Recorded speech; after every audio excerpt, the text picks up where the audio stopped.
So beyond the battles, there is something that causes significant casualties in World War II, and it's part of the name for this unit, which deals with a new weapon. And it's hard for us to really fathom the significance of this because we are so used to living with nuclear atomic weapons, that whole nine.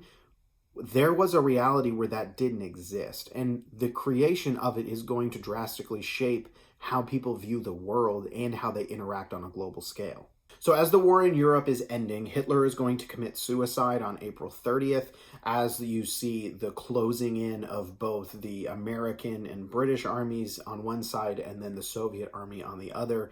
The whole kind of top chain of command are going to kill themselves as well.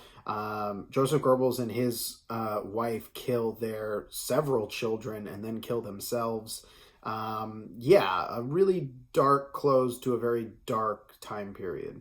On May 7th, you're going to have Germany's surrender. That is VE Day, Victory in Europe Day. And that's great. The war in Europe is over, but we still have that war in the Pacific. And as we are closing in on finishing off the German army, we start to discover what will become known, of course, as the Holocaust. And because this is American history, we're not going to spend a ton of time on it. I feel like you've learned this in several other classes as well. There is something that I do want to mention here, and it deals with the concept of like eugenics. And so one of the main things that the Germans are trying and Hitler is trying with the Holocaust is finding a way to bootstrap social Darwinism. How can you find a way to jump up more quickly in the, survival of the fittest, that sort of thing? And of course, there are lots of determinations being made about people that were not actually about if they were fittest or not, but it was using like an idea around, white people being better and things of that nature. And so there are lots of people targeted for extermination to try and, cleanse those bloodlines and whatnot. And that's awful. It's atrocious. And so history looking back on it, or people looking back on that history are like, yeah, no, we shouldn't do that. And there is a lot of tentative nature around that sort of thing when we see it pop up today. But I want to be clear on America's got a kind of a history of that sort of stuff as well.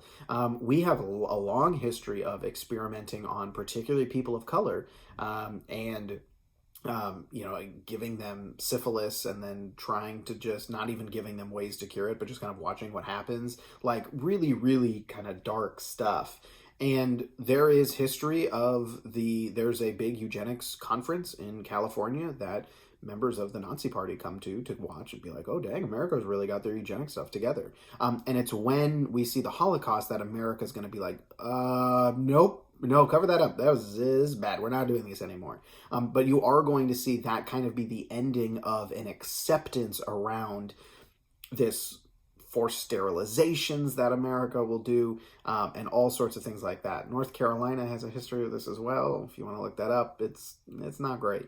Of course, as I mentioned, FDR died April of 45, so he doesn't actually make it to the end of the war. And it's him dying in the middle of a world war and a vice president who was not really included in anything becoming president that America was like, maybe term limits. Yeah, I think term limits would be a good thing. And so now we have term limits.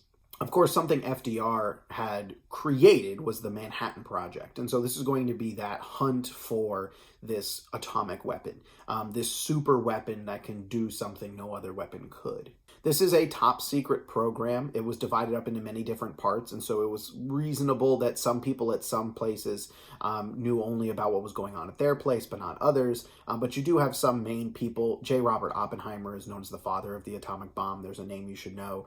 And they are researching and then creating for this bomb. And there's a lot of movies, I think, that talk about how America kind of took a lot of German scientists, and we do, absolutely. That was one of the downfalls of, I would say, shooting yourself in the foot if you're the Nazis there, of targeting Jews especially, and then the Jewish people who are really good scientific researchers in Germany then leave, and then America takes them in and use them for a variety of different things, which, again, Germany probably could have gotten them to do if they just hadn't have been so terrible. So when it comes to the actual use of the atomic bomb, I mentioned during Potsdam, that's when you're going to have the first successful test. And we've only got a few weapons, a few bombs that we can use. And so there, of course, is a question around, all right, what does the world look like now with us using this? And what we're requiring of Japan is we are requiring unconditional surrender. You have to unconditionally surrender. And go back to that video from last time. I talked about why that's going to be such a challenge with the Japanese specifically. We're not willing to accept less than that. And we kind of have this weapon that we can use. So America has a pretty good sense that they're going to win this war. They know if they just keep going forward, they're going to ultimately be able to force Japan to capitulate. The problem is, how many American and Allied lives is that going to cost? Churchill's estimate is another 100,000 deaths in the Pacific. And that's significant. That's a lot of people. And you got that successful test of the bomb, and now maybe you could use that, and it looks tempting. Ultimately, America is going to decide to use atomic weapons. And there's a long history that you can look at. You can do a deep dive on all these thought processes and things like that. But it is decided that the president is going to be the one who makes the decision on whether or not to use the atomic bomb.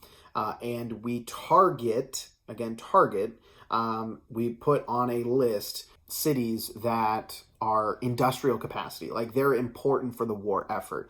We don't target Tokyo and things like that. We're looking more for things that have a military function that we can target. But there are going to be plenty of innocent civilians who are going to be impacted by the use of these weapons. I want to put a couple sources up here because I think it's important to kind of see all of the different aspects of this decision. So this is a student talking about his experience. So, quote, one of my classmates, I think his name was Fujimoto, he muttered something and pointed outside the window saying, a B-29 is coming. He pointed outside with his finger. So I began to get up from my chair and asked him, where is it? Looking in the direction that he was pointing towards, I got up on my feet, but I was not yet in an upright position when it happened. All I can remember was a pale lightning flash for 2 or 3 seconds. Then I collapsed. I don't know how much time passed before I came to. It was awful, awful. The smoke was coming in from somewhere above the debris. Sandy dust was flying around. I crawled over the debris, trying to find someone who was still alive. Then I found one of my classmates lying alive. I held him in my arms. It was hard to tell. His skull was cracked open. His flesh was dangling out from his head. He had only one eye left, and it was looking right at me. He told me to go away. I was running. Hands were trying to grab my ankles. They were asking me to take them along. I was only a child then, and I was horrified at so many hands trying to grab me. I was in pain too, so all I could do was to get rid of them. It sounds terrible to say, but I kicked their hands away. I still feel bad about that. I went to Miyuki Bridge to get some water. At the riverbank, I saw so many people collapse there. I was small, so I pushed on the river along the small steps. The water was dead people. I had to push the bodies aside to drink the muddy water. We didn't know anything about radioactivity at that time. I stood up in the water, and so many bodies were floating away along the stream. Horrific deaths. I'll show you some image and video and things like that kind of lay it out, but truly staggering war capacity. Here you can see a petition, and I'm quoting from the third paragraph here.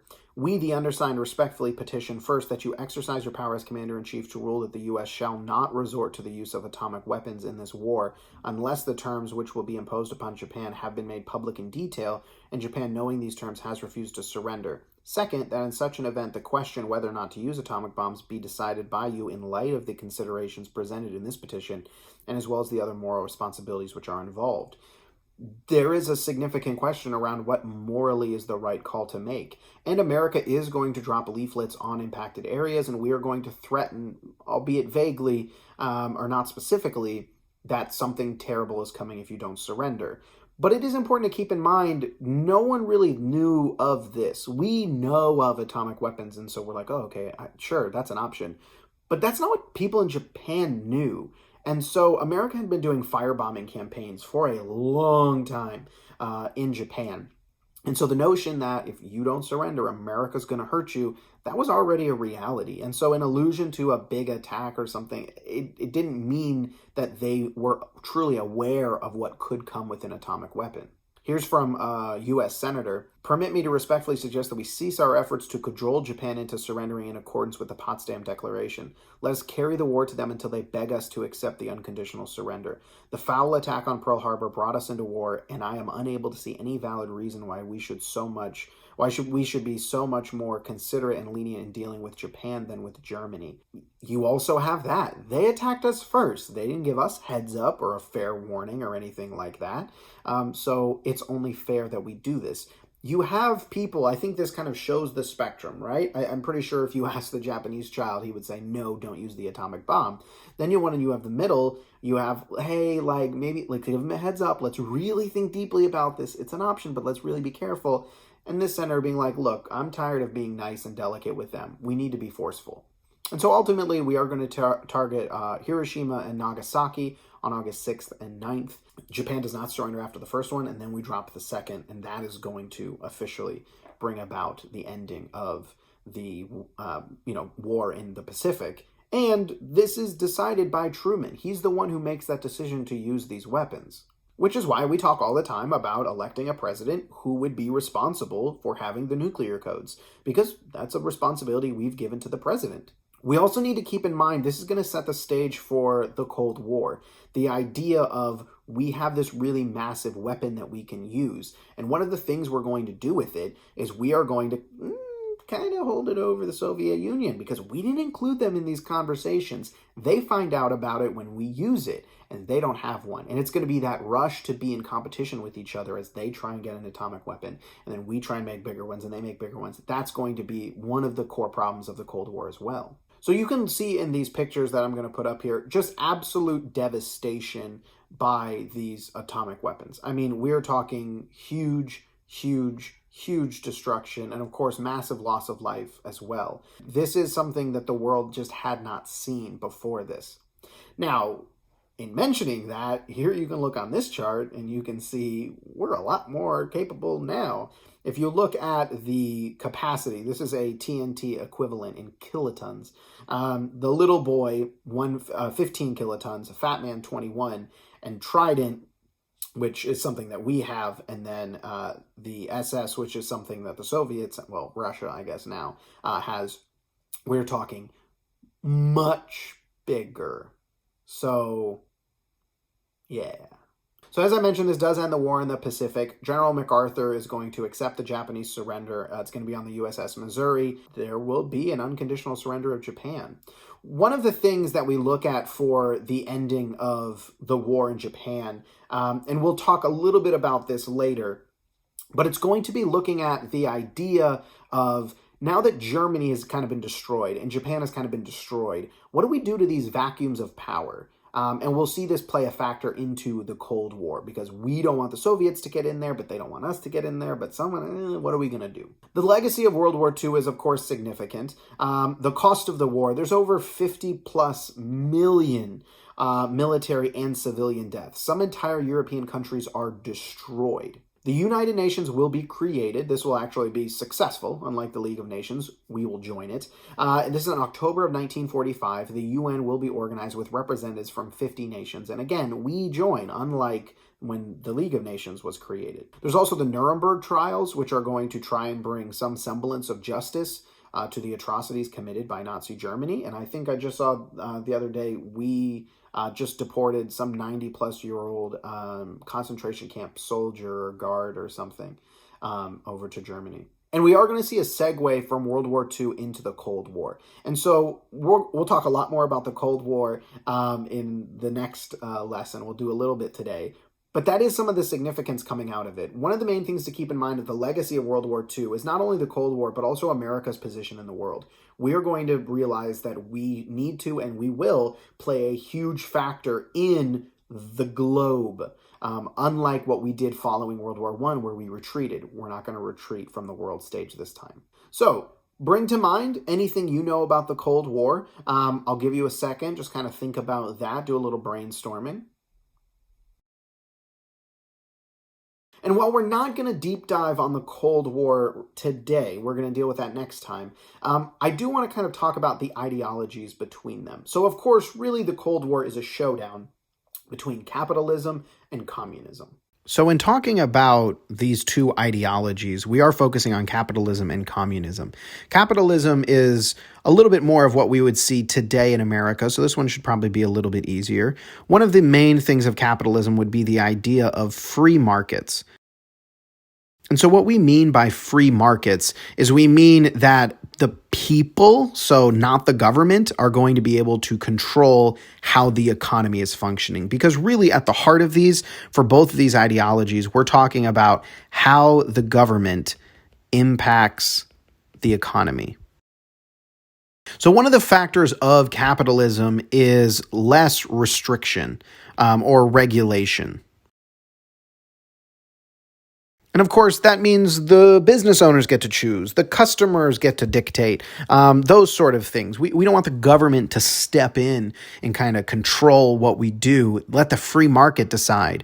And I think it's important to note, while we talk a lot about that with capitalism, America isn't purely a capitalist society. There are all sorts of regulations that are created by the government to regulate that. Look at the Gilded Age for how those things came about, what rights workers have and don't have, etc. Like, there are things in place that if you are a company and you hire people, you have to treat them within, a certain amount of regulations. We have regulations on the food that we eat. So there are all sorts of regulations in America, even though we are more capitalist. So really, it's important to keep in mind this is a spectrum, and where does America fall on that? When it comes to communism, and we're also going to talk about this a little bit around the idea of socialism. Communism, actually, I'm going to put these in red here just because, they're the communists.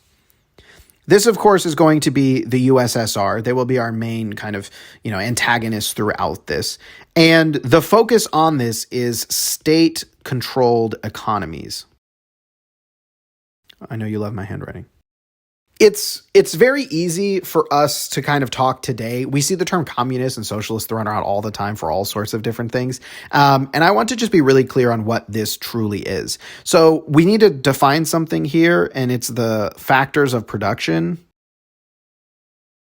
So the way socialism would work is the government itself is going to collect all of the different factors of production. So they are going to, let's say we're talking about making shovels. They're going to collect all the wood that would be required for like the handles or whatnot. They're going to get together all the iron or the steel or whatever's going to make up the actual shovel parts. And then they are going to distribute that material to other the businesses that they've decided are allowed to be created, and they are going to give them quotas. All right, with this material I've given you, you are supposed to create X number of shovels. And then they will come back, take those shovels from the companies, and then give those shovels out to people that need them. I want to be really clear. We're going to see a ton of stuff throughout the Cold War about kind of the flaws of communism. And a lot of that comes down to the idea that, if you have, and we'll go over to capitalist here, if you have people who run companies who want to make a profit, there is some level of incentive for them to be efficient. And if we're looking at socialism, there really isn't that efficiency built in. And so you are going to see a lot of decisions. One that stands out to me is going to deal with what is called forced collectivization. And there's basically there's a lot culturally going on in the Soviet Union and Russia, but basically you do have some areas that are much more industrial, and then you have the rest of Russia, which is much more, peasant-based, farmland-based, that sort of thing. So forced collectivization was where the government going to step in and kind of take farmland from everyone and then give that farmland back out and give seed out. And the example I'm thinking of is there was a government directive where you had to plant X amount of seed and you just kind of did it wherever.